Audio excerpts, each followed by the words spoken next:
không ai tiêu lan sâu cái papi mà dingin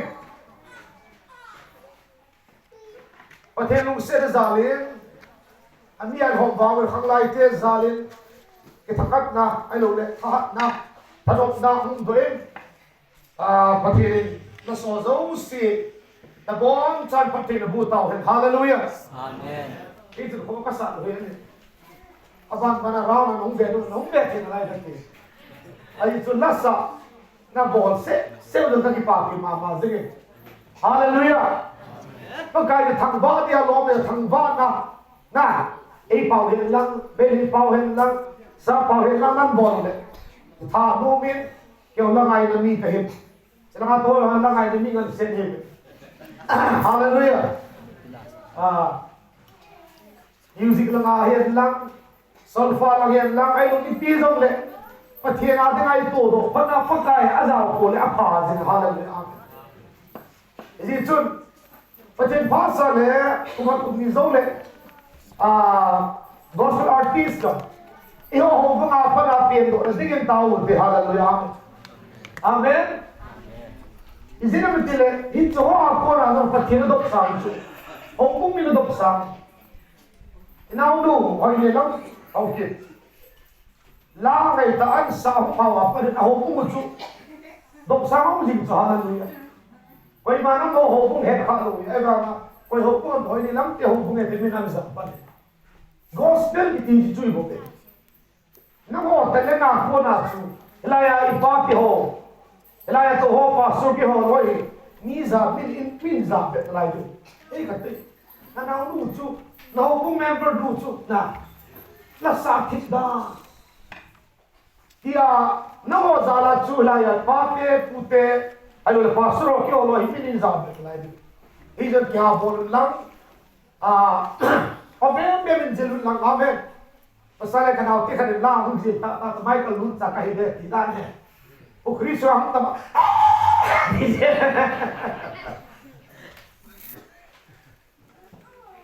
lihat tu apa lo ham ke sen tinggal ke nó biến cái nào o kristo ta pen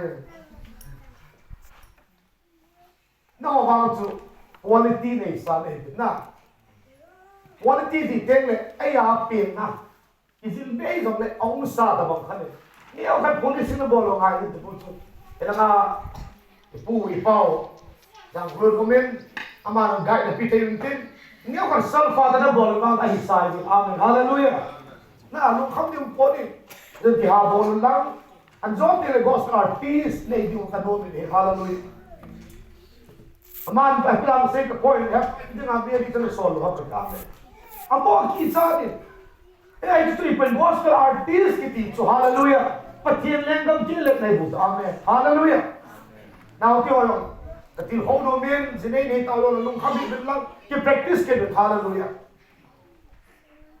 cái tiếng này releasing men ball new le gospel album release ile atin no feel ki pom bi hallelujah amen lazim nga thim lazim bi hallelujah ken bon lap so ho hu sap la ngai ta hu gospel ka thei do ka sa ji ha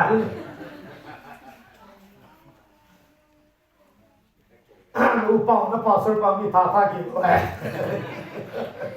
ti bi sam pra thì nó pick up agang base so mag mood up do mình lang kita nghe mà thì update pera ka le update pera ka sa gì mobile phone na record na bol sang studio at sin lang nang tam din bol na kita nghe ka nga man lo tong ka tha hu ka chana chok na ka phone nei de ini chu na ba practice ha bol lang thang lai pe phát hiện nên cái tìm của mình đi lúc nào đã lâu rồi bên hallelujah we stand behind you amen ông cũng nghĩ họ phát hiện ưu tiên là bon cái bon sao bên full support ấy hallelujah sắp lại sanu đi vang cho anh bỏ sót để sắp pa hallelujah cái là ngang mồ hôi ông đó các hạ số sức kì ya tu ka bangkat na bi ai bu suam tam teng le ama sa sa ji de asodal ma zeng ang yelo hoy la sa su set le sa pa ke nang za la go hang ta ho sen pathian ang mu ti hallelujah pakai lo pe sa ente esa ka ki thang at pi thang lai ti ho na bol hai ma zeng be tu ni chu la nan sa tu sa do le line by line lu ki go pha chu tu di ba ki chi tai ki thop na ki tin ana na hallelujah ai pi chi om le anh zo lam long le ha lam na ha ke pathian tu zil na ti tu hi hok do nung ka nei ba sa in ki cho chu hin bol do han ka ti hallelujah ichla hai zo chu tu chung December 15 chu graduation ki mangin ABTS isa chu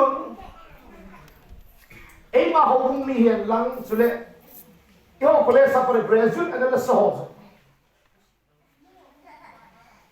buntin gam tina ho pati rega ma na to na lama lung hada lo ba pan na ho hian lang contribution outstanding contribution nei ho chu auna ke mangin akilhan buin every year tu kuma pana hi hita bang mi ho chu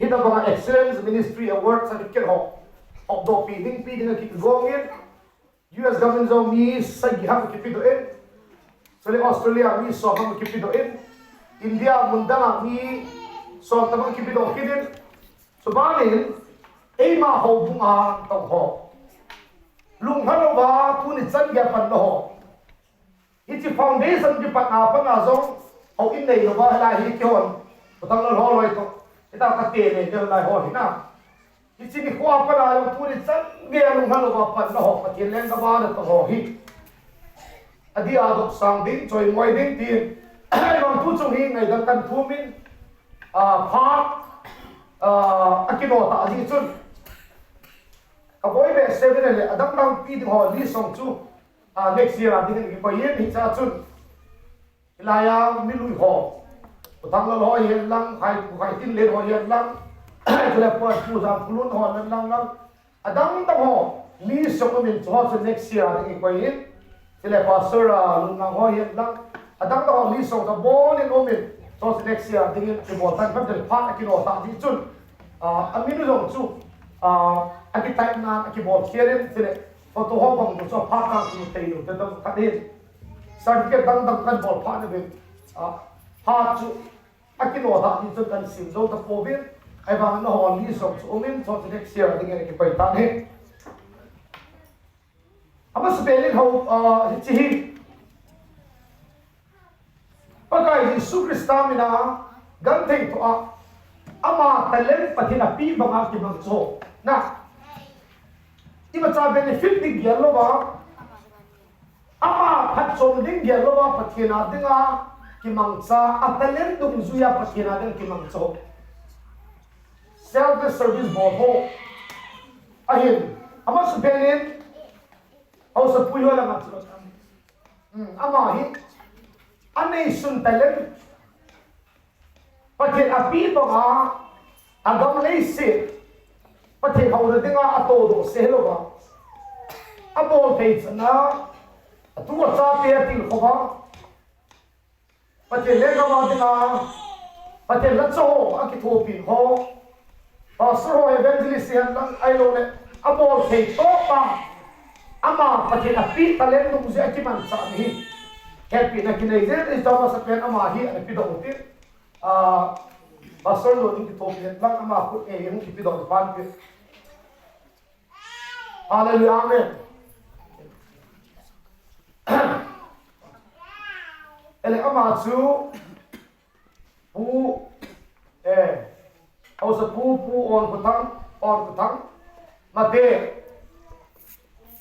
kan sin do zo ting le khut begin ta dai be video hallelujah amen apostle excellent ministry work this award is proudly presented to Pu on Patang Mate in recognition of his excellent Christian ministry, service rendered as our OAP State Church member, an outstanding contribution for the progress of the ABCS ministry. Given on this 15 December, graduation niya ki po meta is also 15 December kitin. Ahung technology wat su ki online kan choi luhet. Ichi pa kai ni suminin puan utang mate puda pastor no bido ta to. Hallelujah. Ka pyo lim so.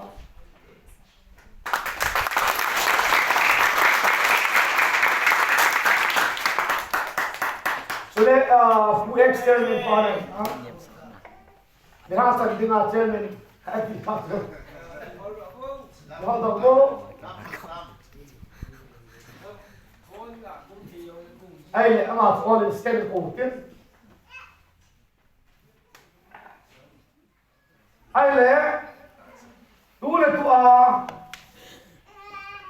elected chairman, OFP side. Manipur State Board ating elected, zang elected kita. Chairman Pu, Pangzang Guite, abang pakai suminin ka home daw abang ni. Abang about na zosi, anay zosi patina nga turing. Hallelujah. Pakai suminin, idot na ite. Hallelujah. Amen. Kasi pagkasi ba?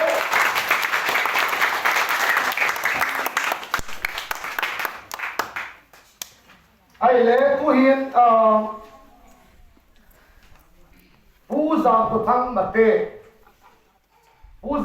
mate amazon hi yasu kevin atalan nei zau si a to z an nei zau si bot ke pathina de mat ko amen hallelujah obung hen lang agam hen lang ai pi zo na thing hen lang obung ade la input pathin len ga ma de la input Pastor ay thoki din sile vale na dikhen na le sa yan lang ay lo le hokunga mai yan lang revival board din yan lang I ma cha in anay po ni atalen le zo si patina dingin atodo in it's here get in ama padla na zalin hokungin tampayin program lo tebe ni jitsun patinin ano to no ho ji sumina batay sung chanjo pa tu ni changia atipi na 2010 baptize ni kuna chan hin pasulun mang to kay kuna itya pa tu ni chan gya hin nung lang be pon malambo chipis in ama zo hi soy moi te hi ti chu ang ki gyalin ama min zo selek ong hi in ama zo pakai suminin itsi apostle excellent ministry wa hi alim zo ko din ki tile ha om the pon ama ang ki be ta de ki zo so alim zo lo bin kan soy ki ta ni kai su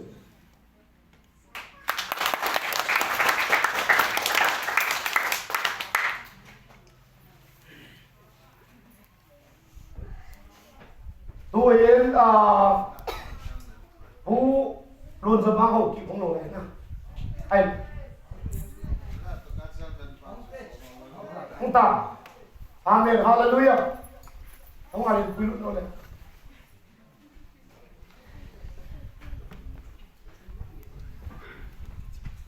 hallelujah amen tu ai chỉ pu luôn ra mang hậu kịp Ichi certificate hi seven mara ka hera ko ni tu ni chan gya nung lang belawa malam bia kal somi anei zo si apelen zo si abo the zo si pathian ne nga ma dina than do mi hi in hi chun ama hi it's a apostolic excellence ministry award certificate hi feeding and party kisan as good boarding hi chun 15 December ni graduation ki nuok ki bang ni chun ando an nong ta ni chi pastor utang nu ni okay so ni nong pe hen lang hallelujah amen ti chu dei sa na ka nei se pakai superstar man kan han ta ni aba ko ni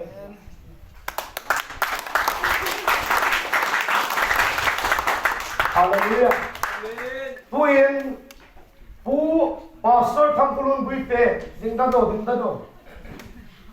ama pining chung hallelujah amen ilahin pastor reverend Lun Mang Hoke ama no pihan lang iti pu pastor thangkulun buite Jesus Christa na baptize at sa dapat tu ni changia Atelen zo se asei thene zo se iza kai pathian lengama akipi na happy na zap akinein it's the Apostolic Biblical Theological Seminary New Delhi chun pastor puyong hi itabang muthe he tirki gelin ichun amang hepontin adi chun ki semen kuni sor hata hi itsi hi Isu Krista minin nang chunga de sana kan nei pastor Reverend Lunmang in Putham Lun Buite Karsimen Tian.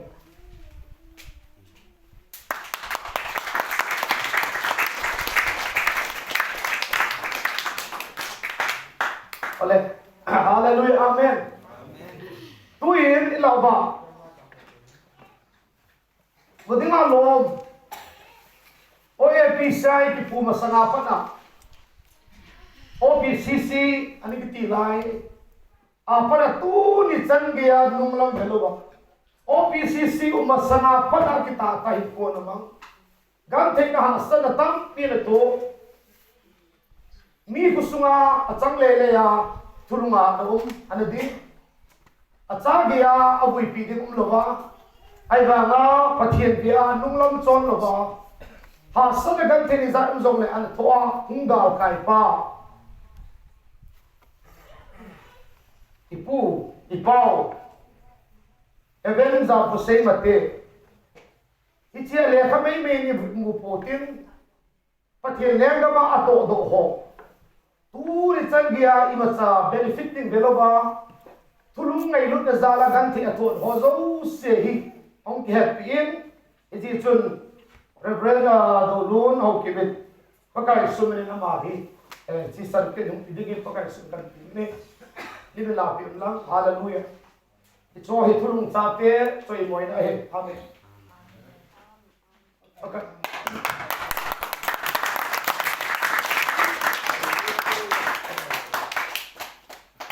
Amen, hallelujah. Amen. Kung depute, mo naman.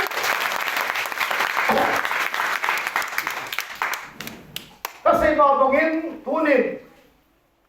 Sabkin mo selo din adam na kanunga to ho yang po na award di. So hilanga to ho so di. Mudin nga kilo ho. Aki pilo ho so next year patelu sele ki muto le ti sanga ho do paso a program in nei diwe so pakai mi kan say do no mi. Ala le Bible so imoy di ho so imoy za bo na ti. Zabol ding ho hi zabol ei pino la kai pidi ham amen hallelujah patay ban ki mulova amen ilo masalayan barba kachinan kol ho kaden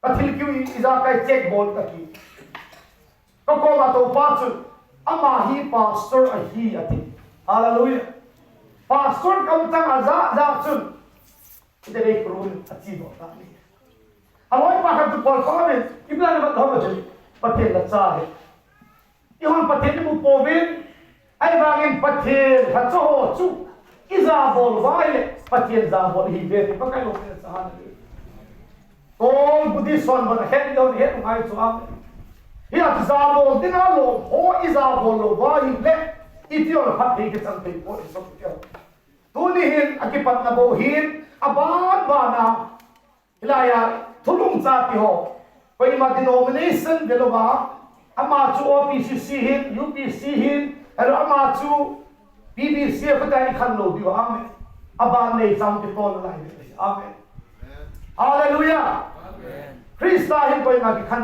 khan tum dik nei po ni gari tia ko tum sang su sige no Krista bo kai so Krista ki ban nei ta ve amen ini tu Reverend Puyong chu Hadri sa example khalo hadri sa to hai ba direct a bidmin ani ki pi pakai lo pin sa aji chu pathian gama agan thei na ana to na ke yo ka pin na sa pathian na to na tu ni chan gya ku som sagi phat de na ki ta pathian le gam na to na ja chu ani ki pi hallelujah abarin pathian se de kadama ida mobile abani kal belan ai hi hallelujah ti se dom no mini ai ba nge se ba ba ipan hom lo wala ki hak zo po iza ka hin lấy sẽ chung hiền sang tê công tê cho cái ngày lúc hiện nay ai và đi khá em ai mà em sung mi i hàng i bảo thì bảo vì mi thulung cha thì ngày lúc được cái đấy sao anh thấy cái hú to lâu ba cái ngày lúc đâu này i pi sinh ra này cha lâu thì hi so bị tên zo ho nam coi cũng này hi chi này hi cái bôi cái phố ora pa nam coi bị zo đi em bị zo cái này leo trai thì cái pa gì mà hallelujah amen bị zo cái gì sẽ chú mà zo si pi gì mà hallelujah nè khá lâu dòng chun em cái số bị pa thì đã qua gà đi đã qua nó thạo đi bị zo cái thì là chú ấy cô ấy hết bị gì mà hallelujah anh đi theo cái I'm going to say to you.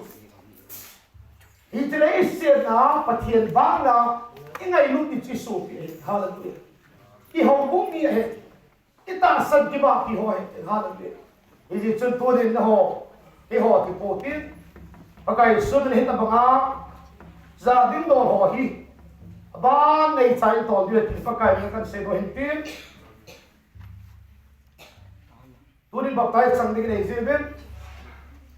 Hi the bang seminar chu ka chin zo lo di ta ni zong le ni atra hil chit na tu pon bung som ni le ni hin nei ka ti chi zo teng le ta nei ban wa i ban zo teng le bok tai sang di ho ni ho chu a chang nai lo chang num ho zo se chu baptisma lang i chi di hin fin chi zo teng le bok tai sang di sai sai ting le ni ha lang ting le sab ke pi don ham ke nei tin ni thang ki khop ting le tua sanga thu pa in man din tin turi pa da sei le lonin ni ha la bang so that ai bo di hallelujah amen ai le thu pon mu som ni le ni chang som lu hi thu pon mu som ni le ni chang som ni le som thu hi il chit na na fi ma sang ti me ai den mai le mu bin very ke ma khong ba ding hi so le athil bol cho na dung zui chi a le thu na ka pi ding to man ka ko ma om e ke ma alpha le omega ka hin ama sa le no ka hi chale abul le alle ka hi pakai lo bin chang ta hai hallelujah amen ele ti bible chang iti la di ta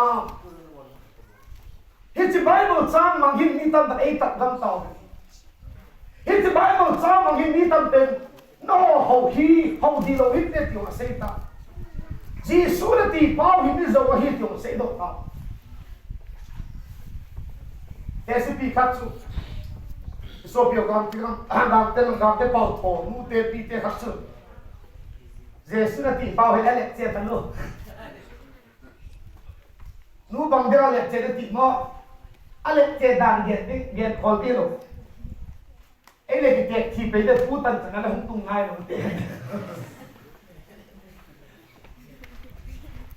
cái ông ta cái thì bây giờ ta tu chân chẳng là gì sung lâu lại sau đó thì ông hao đầu đó sẽ là gì sung vào thì không vào đi nè bài nó sao là có những việc ai là gì sung là không ngon phù cái điều này cái xây ta tôi ông cái thì đi ta cái hà đông ta là ba thì là chân gì xuống đó bằng liệt chia hết của việc gì, pastor Paul nghe xây dựng hết đồ đan, nu liệt chia hip boy, akinop sa hip,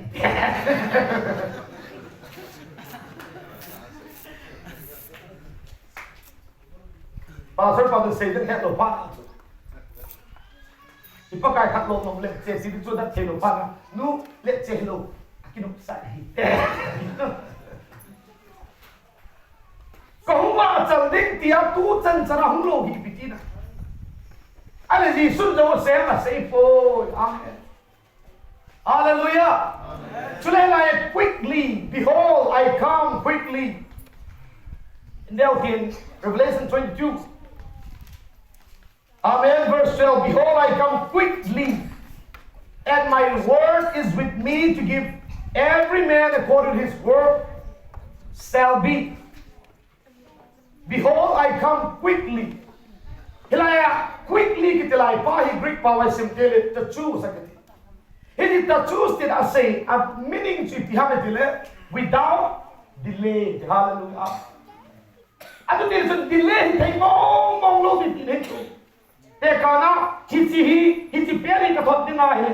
He chỉ biết by any means delay take lo đi. Ý tiêu là delay take lo đi. Đi thu mà không thể thế đi. Delay không take lo hiền đi. Amen. I don't need to why lấy cha Greek power he. Anh nói sắp power kí mang quickly cái pa ta choose cái pa he.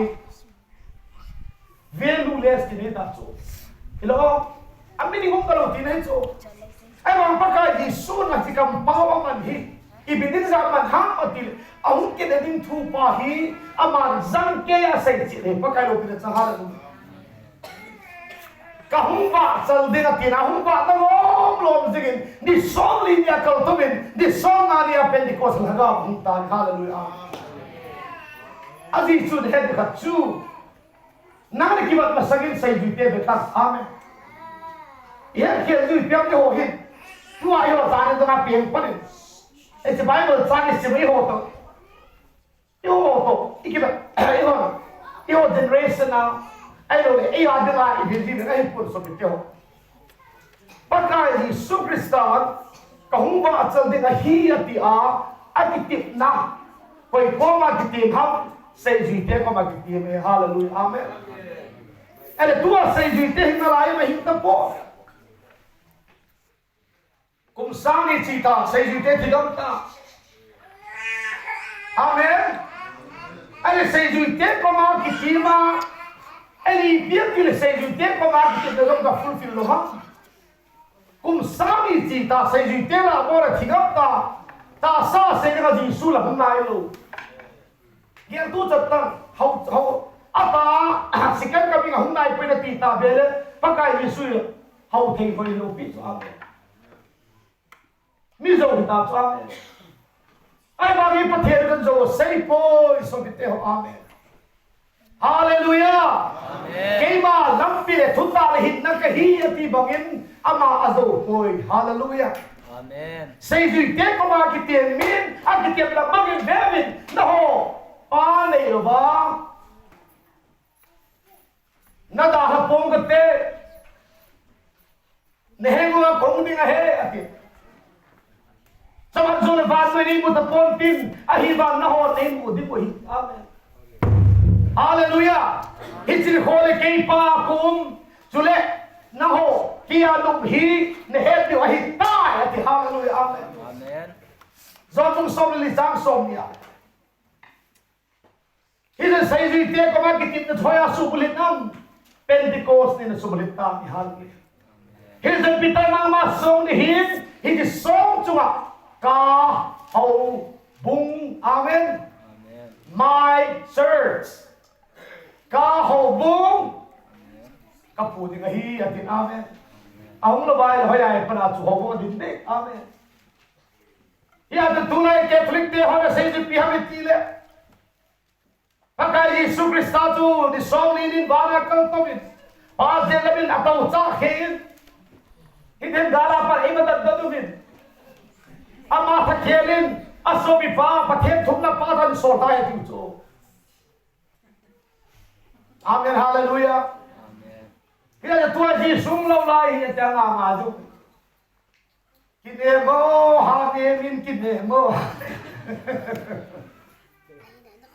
amen amen pathem zau lo bible zau lo nang ngai to da thil na gel gel to hum ni na ne gel la kine min ha ne min kine ta Kini di zo zan kan pon te. Na ta sa pom pimin go lang ki su go ki to go zan kan pon te hallelujah. Au bi pa hum zo ta ni hallelujah. Amen. Amen. Zudai zimon tu ni san ge mi sai hum nai poi tia. Kini am ta anga ba mi bi ta hum lo. Ni hum bi pa hum zo ta amen. Misaya hum zo ta a kum sangi va ta tu ni sang ge misaya hum poi ani hum zo ta chu amen ida lumbung ni sang so ma bi se vevin demi kupia tu ni misaya chu apentai hallelujah amen eba amo gienda na chu ta sa hum di David le Solomon mga leng tata ding agin sa diusun. Pakai Yesula David le Solomon mga leng tata hilo. Amen. Hida mo ngaito na pali pakai Yesu hunda tikibalo pana tu. Yesu Messiah hipoita. Ken saloba. Messiah hunda hipoita hindi nga jungs. Leise ahit Zorana mihem lung suto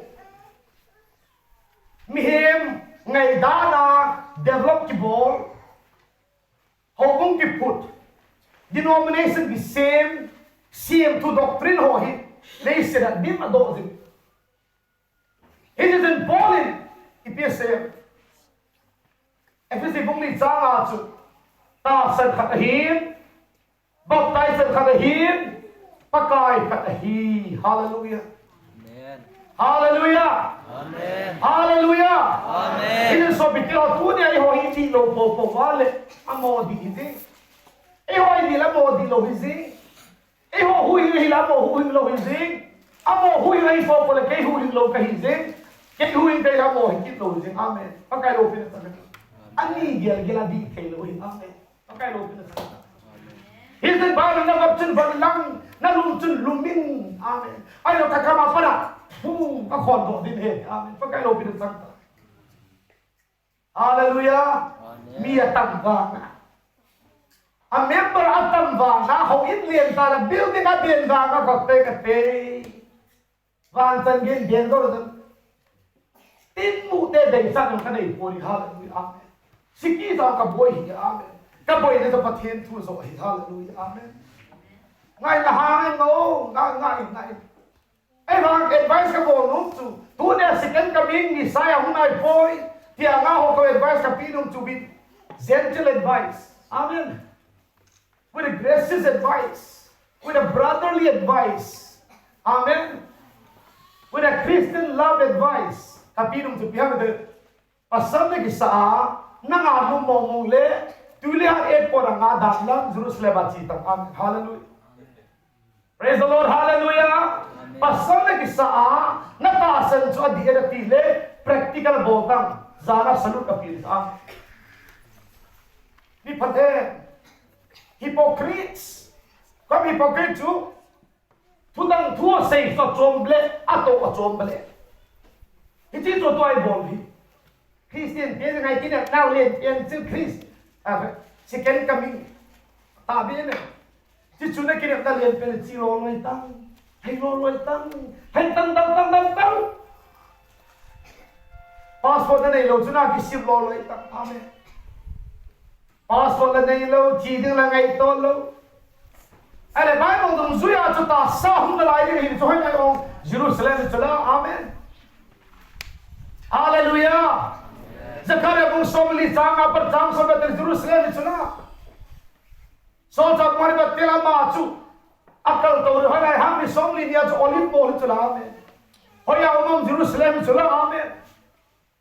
Here ta sali sulo lai de ken nang mong ile pasal le gisale chitang. Amen. Hallelujah. Ai matang gitilo ai ba si sung ba sa di ta ti ta saleng jong kum sang leng jong da leng jong a leng jong tum ta be yo mani pura ni de ta. Hallelujah. Ban har to tino ai ni tam to kan mong dir ai ai da ma ba kan kwang chung bo te Pada sila mani pura ki pieng di jam ki una ta. Ai ze mo hum ki hum nom lo chu. Ko yung nom nam ti. Mi ni yakin ale la sakapan. Na. Asa acho kezi ka aba alin lo jong lang ban ki ji amen.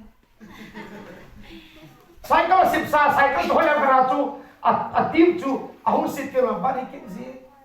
Chata bang. Hello. Sakali sekir dong le ban dikit ji.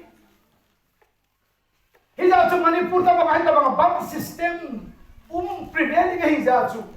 Pamela hum de. Hija chu ata hum de ngai ngau le Jerusalem chi ngai le. Hallelujah. Amen. Ay magka-season kayo ito mga Jerusalem kachiyong le. Missionary kachila ka. Ahilaway le as a tourist. Amen. Ang nga bang kahilaw ding linkla kachila ti amen. Get sa minihon mo bang ako. Ngati. Pata ako. Amen. Kita bang ding China kate, ayon missionary wa China kate, anga dang tipo kate pakai lo pin santan. Hallelujah. Amen. Amen. Ina pakai sri pi sem ga bia hote, zor bung som li, sa som ge dapat som ni.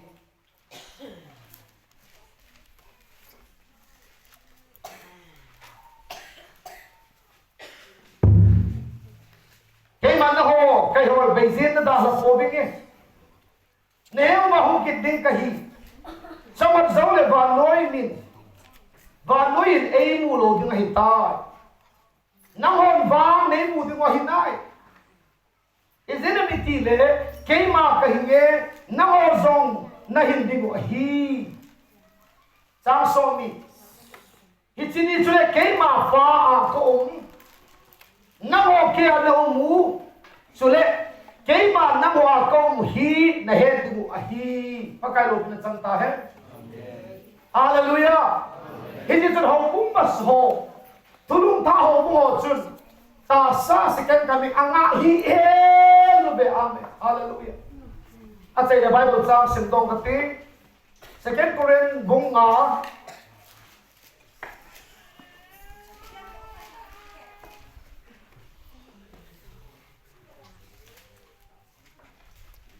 sang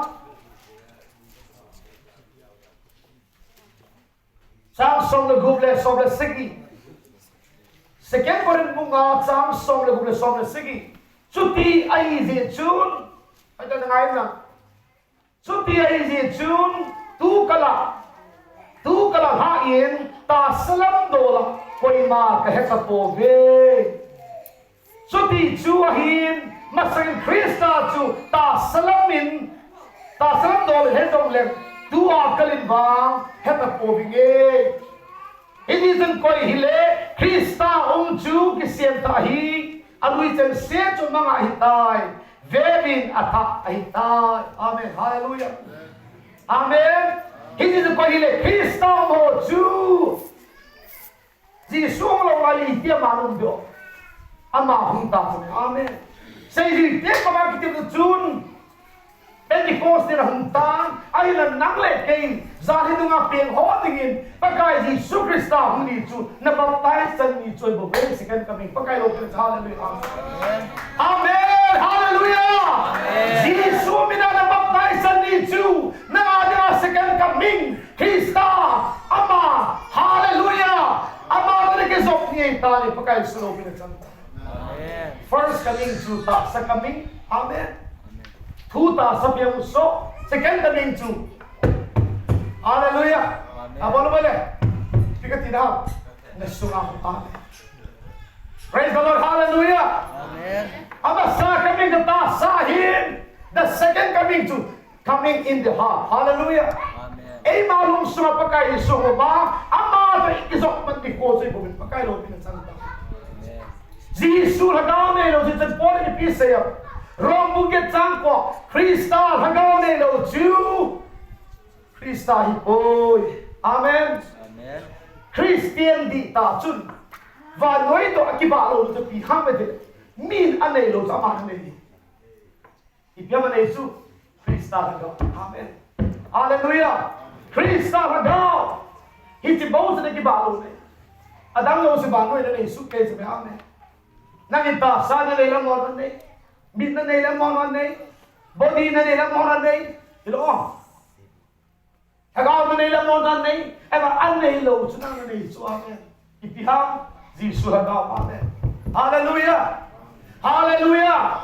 He didn't fall in. Dalatia bong tum sang so nila sagia. No Krista di so baptize mo chun. Krista nikibanta pinahi pagkay slow pinatantay. Tu ni ram Gisu ingat to po bin.